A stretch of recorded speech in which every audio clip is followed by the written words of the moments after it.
तो बच्चों, आज का जो महत्वपूर्ण प्रश्न है वह है 1789 में फ्रांस में किस प्रकार का शासन व्यवस्था था, उसका विरोध क्यों हुआ, कोई एक कारण दीजिए। तो बच्चों, इस प्रश्न के अंतर्गत हम आपको लॉन्ग क्वेश्चन की भी तैयारी कराएंगे, जिससे कि आपको 6 नंबर भी क्लियर हो जाए। यह प्रश्न 3 नंबरों में पूछा गया है, परंतु हम आपको 6 नंबरों के आधार पर अध्ययन कराएंगे। तो इसका आंसर बनता है कि 1789 में फ्रांस में राजतंत्र था, वहाँ पर लुई 16वां का शासन था और उस शासन व्यवस्था में निरंकुशता का काफ़ी अतिव्यापन हो गया था, जिसके कारण से पूरी सत्ता राजा और उसके प्रमुख साथियों के हाथ में चली गई थी, जिससे कि वहाँ का शासन व्यवस्था, प्रजा के प्रति ख्याल आदि सब डगमगा गए थे। तो आंसर है 1789 ईस्वी की फ्रांसीसी क्रांति आधुनिक युग की एक महत्वपूर्ण घटना थी। यदि फ्रांस की क्रांति नहीं हुई होती तो शायद विश्व में आज के समय में जो क्रांतियाँ हुई हैं वो कभी भी नहीं होती। यह क्रांति निरंकुश राजतंत्र, क्योंकि 1789 में वहाँ पर राजतंत्र था, लुई 16वां का शासन था, उसके हाथों में पूरी पावर थी। सामंती शोषण, वर्गीय विशेषाधिकार तथा प्रजा की भलाई के प्रति शासकों की उदासीनता के विरुद्ध प्रारंभ हुई थी। तो जो फ्रांस की क्रांति है वह सामंती शोषण, यानी सामंत लोग गरीबों पर ज़्यादा कर लगा रहे थे, अमीरों को करों में छूट था, पादरी वर्ग जो है अय्याश ज़िंदगी जी रहा था। और वर्गीय विशेषाधिकार, हर एक वर्गों में खासतौर पर 2 वर्ग थे, एक कुलीन वर्ग, एक मजदूर वर्ग। तो कुलीन वर्ग को ज़्यादा सुविधाएं प्राप्त थीं, जबकि गरीबों को कुछ भी नहीं था। और प्रजा की भलाई के प्रति शासक जो है काफ़ी उदासीन था, उसने जनता के प्रति कोई भी ध्यान नहीं दिया, जिसके कारण से एक क्रांति हो गई। उस समय फ्रांस में न केवल शोषित और असंतुष्ट वर्ग विद्यमान थे, बल्कि वहाँ के आर्थिक और राजनीतिक ढांचा में भी विरोधाभास देखा जा सकता है। तो यहाँ पर आर्थिक और राजनीतिक ढांचों के बारे में भी खामियां देखने को मिलता था। राजनीतिक शक्ति का केंद्रीकरण हो गया था। जो राजनीतिक शक्ति है जिससे कि देश चलता है, राज्य चलता है, उसमें जो केंद्रीकरण हो गया था, पूरी पावर जो है एक कुलीन वर्ग या फिर राजा के हाथों में चली गई थी। समाज का नेतृत्व सदैव बुद्धिजीवी वर्ग के हाथ में आ रहा था। राजा शासन का सर्वोच्च अधिकारी होता था।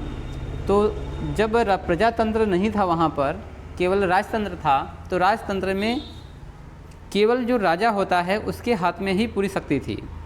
यानी कहने का तात्पर्य है कि राजा की इच्छाएं ही कानून होती थी। यदि राजा का मन किया किसी को फांसी दे दो, किसी को जेल में बंद कर दो, तो तुरंत हो जाता था। इस कारण से वहाँ की जनता में असंतोष व्याप्त हो गया था। लोगों को किसी प्रकार का नागरिक अधिकार प्राप्त नहीं था। यानी कोई भी ये नहीं कह सकता था कि यह मेरा देश है, यह मेरा गांव है, यह मेरा क्षेत्र है। राजा की इच्छा हुई तो वह देश से बाहर निकाला जा सकता था, या फिर उसको मृत्युदंड दिया जा सकता था, या फिर कैद करके उसे कैदखाने में रख सकते थे। राजा के अन्यायों और अत्याचारों से आम जनता काफ़ी परेशान हो गई थी।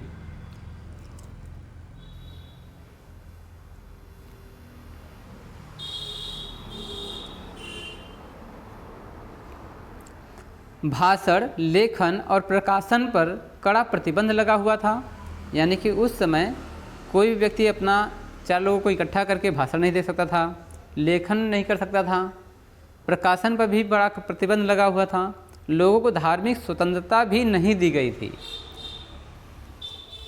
राष्ट्र की संपूर्ण आय पर राजा का निजी अधिकार था। यानी कि किसी भी फ्रांस देश की जितनी भी संपत्ति है, ज़मीन जायदाद, फसलें वगैरह, उस सभी राजा के नियंत्रण में थी। संपूर्ण आमदनी राजा रानी और दरबारियों के भोग विलास तथा आमोद प्रमोद पर खर्च होता था।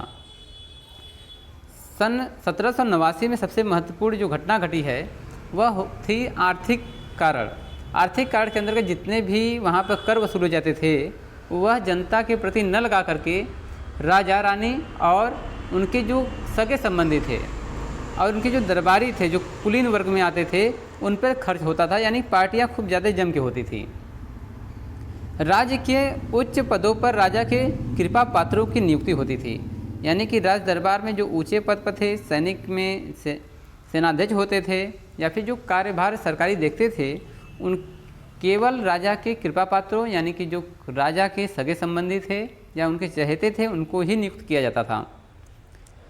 स्थानीय स्वशासन का अभाव था, यानी कि किसी भी प्रकार का स्थानीय स्वशासन वहाँ पर नहीं था।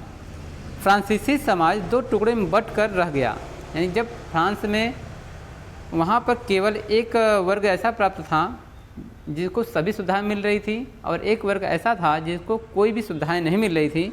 यानी कि हम कह सकते हैं कि फ्रांस में दो प्रकार के वर्ग में विभक्त था, जिसमें एक ऐसे थे जिसमें कुलीन वर्ग, दूसरे ऐसे थे जिसमें केवल मजदूर वर्ग या मध्यम वर्ग आते थे। तो कुलीन वर्ग को सभी सुविधाएं प्राप्त थी, जबकि मध्यम और गरीब वर्ग को कोई भी सुविधाएं प्राप्त नहीं थी। इसी कारण से फ्रांस की क्रांति का प्रभाव विश्वव्यापी हुआ। जब फ्रांस की क्रांति हुई, इसे हम विश्व की पहली क्रांति मानते हैं, तो इस पर पूरे विश्व पर जो है प्रभाव पड़ा। इसके फलस्वरूप निरंकुश शासन पर तथा सामंती व्यवस्था का अंत हो गया। यानी कि यहाँ पर निरंकुश शासन जो राजा के नियंत्रण में शासन व्यवस्था चलती है, सामंती शासन यानी केवल कुलीन वर्ग ही शासन चलाता है, इसका अंत कर दिया गया। प्रजातंत्रात्मक शासन प्रणाली की नींव डाली गई, यानी कि ऐसी सरकार बनाई गई जिसमें कि जनता की बातें सुनी जाएं। सामाजिक, आर्थिक और धार्मिक व्यवस्था में महत्वपूर्ण सुधार लाए गए। जहां पर गरीब वर्गों को सामाजिक, आर्थिक और धार्मिक किसी भी प्रकार की छूट नहीं थी, उसमें भी सुधार लाया गया। तो फ्रांस की क्रांति क्यों हुई, इसका कारण दीजिए। तो तीन कारण होते हैं। पहला है सामाजिक कारण, दूसरा है आर्थिक कारण और तीसरा है सैनिक व्यवस्था। तो तीन कारण हैं, तो इसमें से एक ही कारण का हमें व्याख्या करना है, जबकि हम तीनों का करेंगे जिससे कि आपका लॉन्ग क्वेश्चन कंप्लीट हो जाए। तो सामाजिक कारण में पहला कारण बनता है पादरी वर्ग। तो पादरी जो होते हैं वो चर्च में पूजा करते थे, परंतु इनको एक काम और सौंपा गया था कि वह गरीब और मध्यम वर्ग के ऊपर कर को थोपते थे, यानी कि उन पर कर लगाते थे। यानी कर की जो प्रणाली है इन्हीं के हाथों में थी, जिसके ऊपर चाहें वो कर लगा सकते थे। तो पादरी वर्ग जो है, चर्च स्वयं कर मुक्त था, क्योंकि पादरी चर्च में रहते थे तो चर्च के प्रति कोई भी कर नहीं था, लेकिन उसे लोगों पर कर लगाने का विशेष अधिकार था। यानी चर्च जो है लोगों पर कर लगा सकता था।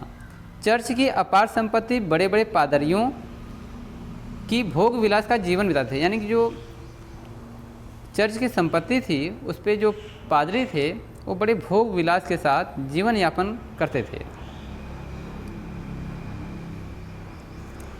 नेक्स्ट कारण है कुलीन वर्ग। कुलीन वर्ग में वो आते हैं जो राजा के सगे संबंधी होते थे, यानी कि ये भी काफ़ी अमीर होते थे। फ्रांस की कुलीन वर्ग सुविधा युक्त एवं संपन्न वर्ग था, यानी कि राज्य परिवार में जितने भी शादी विवाह होते थे वो कुलीन वर्गों में होते थे। कुलीनों को अनेक विशेषाधिकार प्राप्त थे, यानी कुलीन वर्ग में जो लोग थे उनको विशेष अधिकार था, वो करमुक्त थे और राजा के चहेते थे, जिसके कारण से उन्हें किसी भी प्रकार का कर नहीं लिया जाता था। वे राजकीय कर से मुक्त थे, कुलीन वर्गों पर कोई भी कर नहीं था। राज्य, धर्म और सेना के उच्च पदों पर कुलीनों की नियुक्ति होती थी। यानी कि यहाँ पर तीन बातें हैं। राज्य के, धर्म, सेना के उच्च पदों पर केवल कुलीन वर्ग ही रहता था। वे किसानों से कर वसूलते थे। कुलीन वर्ग का काम था कि किसानों से कर वसूलो। वे वर्साय के राजमहल में जमे रहते थे और राजा को अपने प्रभाव में बनाए रखने की पूरी कोशिश करते थे। कुलीनों के विशेषाधिकार और उत्पीड़न से साधारण लोगों को क्रांतिकारी बनाया था। यानी कुलीन वर्ग के ने इतना अत्याचार किए थे कि गरीब जनता जो है क्रांति पर उतर आई थी। अगला कारण बनता है किसान वर्ग यानी कृषक वर्ग। तो कृषक वर्ग में देखते हैं क्या हो। तो किसानों का वर्ग सबसे अधिक शोषित था और पीड़ित था। उन्हें कर का बोझ उठाना पड़ता था। उन्हें राज्य, चर्च, जमींदारों को अनेक प्रकार के कर देने पड़ते थे। कृषक वर्ग अपनी दशा में सुधार लाना चाहते थे और यह सुधार सिर्फ एक क्रांति द्वारा ही आ सकती थी, क्योंकि यदि राजा के प्रति आप विरोध करेंगे तो आपको कुछ भी हो सकता है, जिससे कि ये एक साथ मिल करके सुधार के लिए क्रांति किए। मजदूर वर्ग मजदूरों और कारीगरों की दशा अत्यंत दयनीय थी। औद्योगिक क्रांति के कारण घरेलू उद्योग धंधों का विनाश हो चुका था और मजदूर वर्ग बेरोजगार हो गए थे। देहात के मजदूर रोजगार की तलाश में पेरिस भाग रहे थे। क्रांति के समय मजदूर वर्ग का एक बड़ा गिरोह तैयार हो चुका था। यानी कि जब देश में रोजगार नहीं बचे और सभी लोग शहरों की तरफ पलायन करने लगे, खाने के लिए रोटियां नहीं थी, तो उस समय जो है एक मध्यम वर्ग जो खड़ा हुआ और मजदूरों का एक बहुत बड़ा गिरोह बना, एक संगठन बना जो क्रांति के लिए उत्तरदायी होता है। नेक्स्ट है मध्यम वर्ग। सबसे महत्वपूर्ण है मध्यम वर्ग, क्योंकि ये लोग ज़्यादा शिक्षित थे और बुद्धिजीवी भी थे। मध्यम वर्ग के लोग सामाजिक असमानता को समाप्त करना चाहते थे, यानी ऊंच नीच का जो फैसला था उन्हें वो खत्म करना चाहते थे। चूँकि तत्कालिक शासन के प्रति सबसे अधिक असंतोष मध्यम वर्ग में था, इसलिए क्रांति का संचालन और नेतृत्व इसी वर्ग ने किया। मध्यम वर्ग जो है ये बिजनेस के क्षेत्र में, व्यापारियों के क्षेत्र में और उत्पादन के क्षेत्र में ज़्यादा सक्रिय था। कर लगने से इन्हें कोई भी प्रॉफिट नहीं हो रहा था, जिसके कारण से मध्यम वर्ग जो है काफ़ी बुद्धिजीवी वर्ग भी माना जाता है। इन्होंने सक्रियता से काम लिया और जितने भी गरीब और शोषित वर्ग थे इनको साथ लिया और क्रांति के लिए ये उत्तरदायी होते हैं। दूसरा कारण है आर्थिक कारण। अब आर्थिक कारणों में देखते हैं क्या है। पहला सामाजिक कारण था। सामाजिक कारणों में हमने अनेक प्रकार के उसके टाइप पढ़े। अब देखते हैं कि आर्थिक कारण क्या है। विदेशी युद्ध और राजमहल के अपव्यय के कारण फ्रांस की आर्थिक स्थिति लचर हो गई थी। आय से अधिक व्यय हो चुका था। खर्च पूरा करने के लिए सरकार को कर्ज लेना पड़ता था। कर की असंतोषजनक व्यवस्था के साथ साथ शासकों की फिजूल खर्ची से फ्रांस की हालत और ख़राब हो गई थी। तो सबसे महत्वपूर्ण कारण बनता है आर्थिक कारण, क्योंकि उस समय युद्ध और राजमहल के जो खर्चे थे, जो पार्टियां चल रही थी राज दरबार में, उससे आर्थिक स्थिति खराब हो गई थी। खराब क्यों हुई? क्योंकि केवल कर देने के लिए केवल मजदूर वर्ग और किसान थे। पादरी वर्ग और चर्च या पादरी या फिर कुलीन वर्ग कर देने के लिए योग्य नहीं था, या फिर उनसे कर लगाया ही नहीं गया। तो एक ही क्षेत्र से कर को वसूलना और अपने खर्चों पर नियंत्रित करना यह असंभव हो गया, जिसके कारण से आर्थिक स्थिति फ्रांस की खराब हो गई। कर्ज लेकर शासन व्यवस्था चलने लगा और यह क्रांति हो गई। आखिरी कारण है सैनिकों में असंतोष। अब सैनिक जो है अगर बगावत करते हैं तो किसी भी देश की स्थिति खराब हो सकती है। तो फ्रांस की सेना में तत्कालिक शासन व्यवस्था से असंतुष्ट थी। जो सैनिक जो थे उस समय, जो लुई 16वां के समय में 1789 में जो शासन व्यवस्था लागू की गई थी, उससे सैनिक काफ़ी असंतुष्ट थे। सेना में असंतोष फैलते ही शासन का पतन अवश्य भावी हो जाता है। यानी कि यदि सेना में असंतोष फैल गया तो किसी भी देश को पतन होने में ज़्यादा टाइम नहीं लगता है। सैनिकों को समय पर वेतन नहीं मिलता था।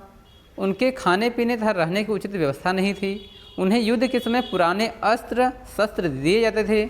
ऐसे स्थिति में सेना में रोष उत्पन्न हो गया और यह क्रांति होना स्वाभाविक हो गया था। यानी कि सेना ने भी लुई 16वां का साथ नहीं दिया, राजतंत्र का साथ नहीं दिया, वो प्रजा के साथ मिल करके इस क्रांति के लिए तैयार हो गई थी, जिसके कारण से सन 1789 में फ्रांस की क्रांति हो गई।